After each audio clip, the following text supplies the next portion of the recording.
వైఎస్ఆర్సీపీ కార్యకర్తలకు అండగా నిలబడటం కోసం డిజిటల్ బుక్ లాంచ్ చేశారు వైఎస్ జగన్. అన్యాయానికి గురైన వారు ఇందులో ఫిర్యాదు చేయవచ్చునని సూచించారు. రేపు వైఎస్ఆర్సీపీ అధికారంలోకి రాగానే బాధ్యులు ఎక్కడున్నా సరే వదిలిపెట్టమని హెచ్చరించారు.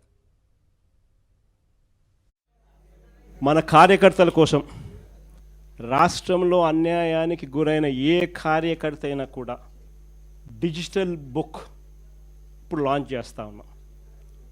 మీ అందరి సమక్షంలో రేపొద్దున రాష్ట్రంలో ఎక్కడ ఎవరికి ఏ అన్యాయం ఇప్పటికే జరిగినా ఆ డిజిటల్ బుక్ను దీన్ని ఉపయోగించుకొని రెండు రకాలుగా ఈ డిజిటల్ బుక్ పనిచేస్తుంది. /digitalbook/vySRCP.comలోకి వెళ్ళి ఎంటర్ అయ్యి మీ ఫోన్ నెంబర్ను టైప్ చేయగానే ఓటీపీ వస్తుంది. దాన్ని ఎంటర్ చేయగానే లొకేషను, కెమెరా, పర్మిషన్ అడుగుతుంది.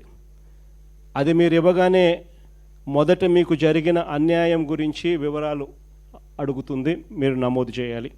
ఆ తర్వాత మీ దగ్గర ఏమైనా ఈ అన్యాయానికి సంబంధించిన ఫోటోగ్రాఫ్స్, ఆధారాలు, ఇంకా ఏదైనా అప్లోడ్ చేసే కార్యక్రమాలు కూడా చేయాలి. ఆ తర్వాత అది ఆటోమేటిక్లీ ఆ డిజిటల్ బుక్లో స్టోర్ అయిపోతుంది. రేపు పొద్దున మనం అధికారంలోకి వచ్చిన తర్వాత ఈ డిజిటల్ డైరీలో నమోదు చేసిన ఈ కేసులను మీద ప్రత్యేకమైన బృందాలను పెడతాం.